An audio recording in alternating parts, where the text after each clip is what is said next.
आज का हमारा टॉपिक है section 61 of BNSS. Last videos में हमने सेक्शन 60 तक पढ़ लिए थे। अब हमारा टॉपिक है सेक्शन 61 ऑफ बीएनएसएस। सेक्शन 61 क्या कहता है? कहता power on escape to pursue and retake. ये पुलिस की पावर बताता है कि अगर कोई भी ऑफेंडर उसकी कस्टडी से उनकी कस्टडी से भाग जाता है तो जो पुलिस ऑफिसर है ना उसको पकड़ने के लिए वो उसके पास क्या पावर है। सबसेक्शन 1 कहता है if a person in lawful custody escape or is rescued, the person from whose custody he escaped or was rescued may immediately pursue and arrest him in any place in India. अगर ये कहता है कि अगर कोई भी offender, ठीक है, कोई भी लॉफुल कस्टडी से अगर भागता है या उसको रेस्क्यू करता है कोई भी बंदा, मतलब किसी भी लीगल, अगर सपोज करो किसी पुलिस ऑफिसर के पास किसी बंदे की कस्टडी है तो वो जो उसकी कस्टडी से उसको कोई लेके जाता है तो वो इस सेक्शन उसको पुलिस ऑफिसर को ये प्रोवाइड करता है, आपके पास ये पावर है, आप किसी भी जगह इंडिया में उसको पकड़ सकते हो और दोबारा उसको लेके आ सकते हो। उसकी वाइडर पावर को एक्सप्लेन करता है। Subsection 2, the provisions of section 44 shall apply to arrest under subsection 1 although the person making any such arrest is not acting under a warrant and is not a police officer having authority to arrest। ये वही बात करता है, अगर कोई जैसे कोई private person ने अगर विदाउट एनी जो वारंट किसी को अरेस्ट किया है तो वो उस चीज़ पे भी अप्लाई होता है कि अगर कोई ऐसी अरेस्ट होती है तो वो चीज़ ये जो हमने यहाँ पढ़ी है वो चीज़ सेम उस पर अप्लाई होगी जैसे किसी पुलिस ऑफिसर ने उसकी अरेस्ट की हो।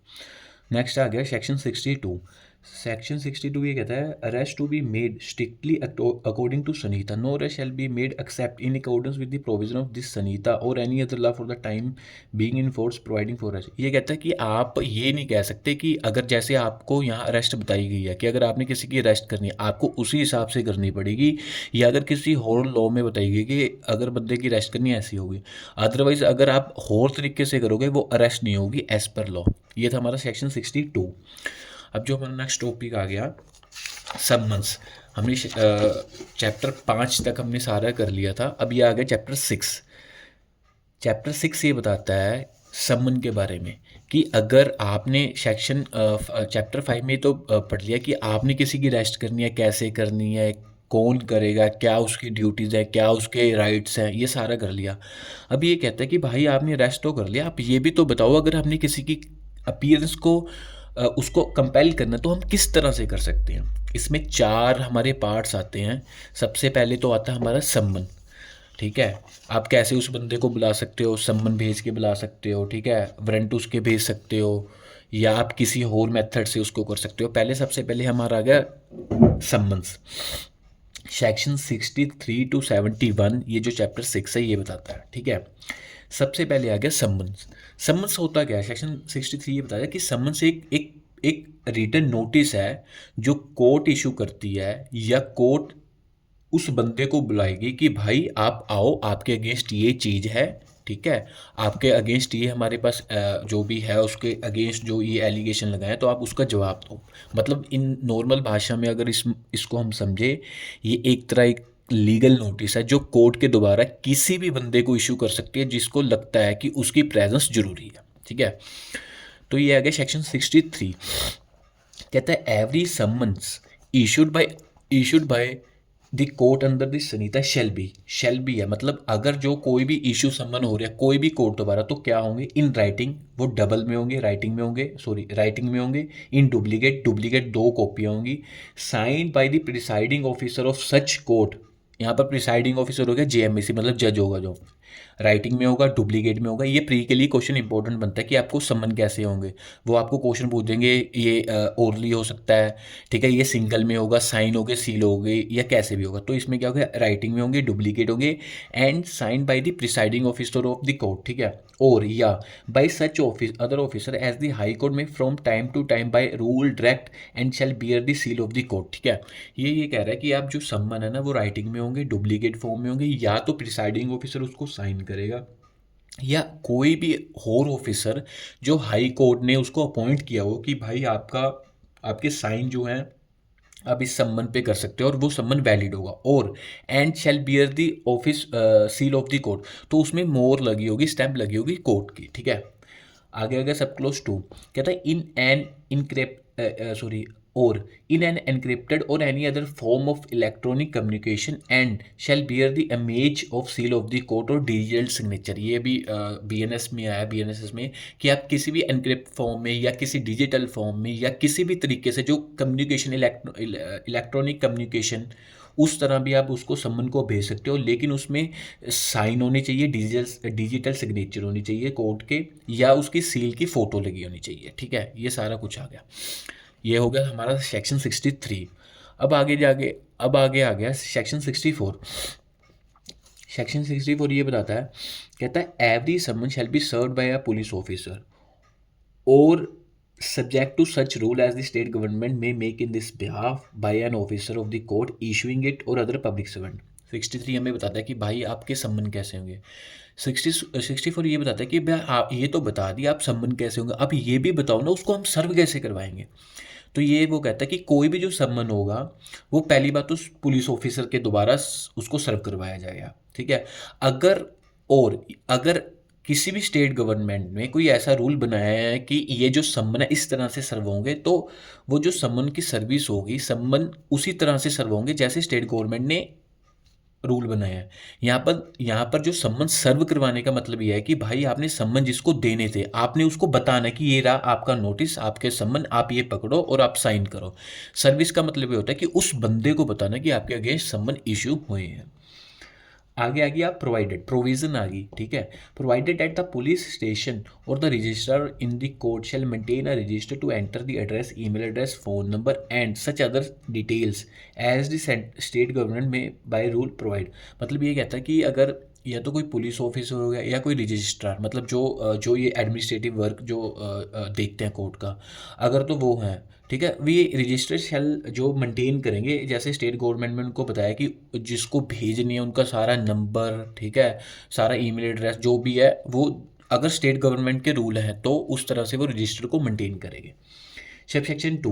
The summon shall, if practicable, be served personally on the person summoned by delivering or tendering to him one of the duplicate of the summon। Subsection 2 ये कहता है कि भाई आपने अगर सम्मन सर्व करवाना है तो हो सके, ठीक है, ये हो सके तो उस बंदे को ही देना जिसके अगेंस्ट वो सम्मन इशू हुई है। ठीक है, कैसे दोगे? या तो वो उसको एक कॉपी डिलीवर कर दोगे, ठीक है, या जो मतलब दो डुप्लीकेट सम्मन होंगे ना, एक दो सम्मन होंगे, एक आप उसको दोगे और दूसरे उस पर सर्विस करवाओगे, उसके साइन करवाओगे। इसका मतलब ये होगा कि यस आई रिसीव दिस सम्मन, जो मुझे सम्मन मिले थे मैंने रिसीव कर लिए हैं। तो वो जो पुलिस ऑफिसर या कोई भी बंदा जो उसको सर्व करवाने गया, वो जो दूसरी कापी होगी वो कोर्ट को बताएगी कि भाई उसने रिसीव कर लिए या नहीं किए। ठीक है, आगे प्रोविजन, प्रोवाइडेड एट द सम्मन bearing the image of the court seal may also be served by electronic communication in such form and in such manner as the state government may by rule provide। ये कहता है कि आपने अगर सम्मन की service किसी भी डिजिटल वे से करवानी है तो वो आप उसको भी करवा सकते हो अगर स्टेट गवर्नमेंट ने ये रूल बनाया है तो। Subsection 3, every person on whom a summon is so served personally shall, if so required by the serving officer, sign a receipt therefore on the back of the other duplicate। ये वही बात आ गई कि अगर दो सम्मन थे, एक सम्मन आपने उस बंदे को दे दे जिसके नाम का इशू था, और जो सेकंड सम्मन है उस पे जो बंदा उसको सम्मन को सर्व करवाने गया है उसके पीछे उस बंदे की साइन करवाएगा डुप्लीकेट फॉर्म में कि भाई इसका मतलब ये होगा कि हाँ जी ये मैंने जो सर्विस थी सम्मन ले लिए हैं और मैंने इसकी एक्नॉलेजमेंट उस पर कर दी है। तो ये हमारा था सेक्शन 64। नेक्स्ट हमारा आ गया सेक्शन 65। 65 क्या कहता है कि जो सर्विस होगी ना सम्मन की, ये आपने जो ऊपर पढ़ी ये तो नॉर्मली बंदे पे सिविलियन पे थी, पर्सनल पे। अब ये कहता है कि अगर आपने सम्मन किसी कॉर्पोरेट सेक्टर में किसी बॉडी को या किसी फर्म को करवाने हैं या किसी भी सोसाइटी को, तो आप कैसे करवाओगे? कहता है द सर्विस ऑफ अ सम्मन on a company or a corporation may be affected by serving it on the director, manager, secretary or other officer of the company or a corporation or by letter sent by the registered post addressed to the director, manager, secretary or other officer of the company or a corporation in India, in which case the service shall be deemed to have been affected when the letter would arrive in ordinary course of post।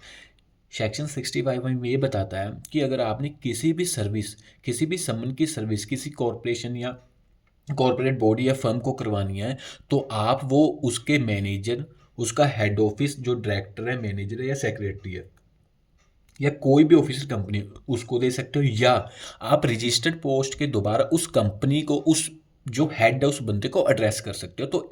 तो इस case में ये मानने का है, अगर उसका registered post चला गया तो ये माना जाएगा कि सर्विस अफेक्ट हो गई है, ठीक है। उसमें ऐसे नहीं है कि आप डुप्लीकेट फॉर्म में साइन होना चाहिए, तो उस केस में भी ये कहता है कि भाई नहीं, अगर ये ऑर्डिनरी कोर्स में चला गया तो it means this summon has been served on the respondent और the defendant to whom this summon was addressed।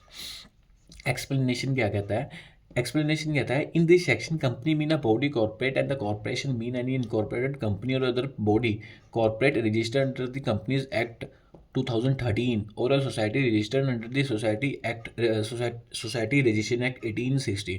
ये कहता है कंपनी का मतलब, सोसाइटी का मतलब वही है जो जो कंपनी एक्ट 2013 में दिया गया है कि ये कंपनी का मतलब ये है, जो उसकी डेफिनेशन दी गई है, और सोसाइटी का मतलब वही होगा जो सोसाइटी रजिस्ट्रेशन एक्ट में 1860 में दिया हुआ है। अब आगे आ गया section subsection 2, service of a summon on a firm or other association of individual may be affected by serving it on any partner of a such firm or association or by letter by a letter sent sent by the sent or letter sent by the registered post addressed to such partner, in which case the service shall be deemed to have been affected when the letter would arrive in a ordinary course of a post। ये वही चीज़ आ गई जो हमने पहले पढ़ी थी कि अगर आपने किसी फर्म या कोई भी फर्म या एसोसिएशन में करवानी है तो आप किसी भी उसके एक पार्टनर को भेज के करवा सकते हो या रजिस्टर्ड पोस्ट करवा सकते हो, तो इसका ये मतलब होगा कि आपको वो सर्विस इफेक्ट होगी। तो ये था हमारा सेक्शन 65 ऑफ PNSS।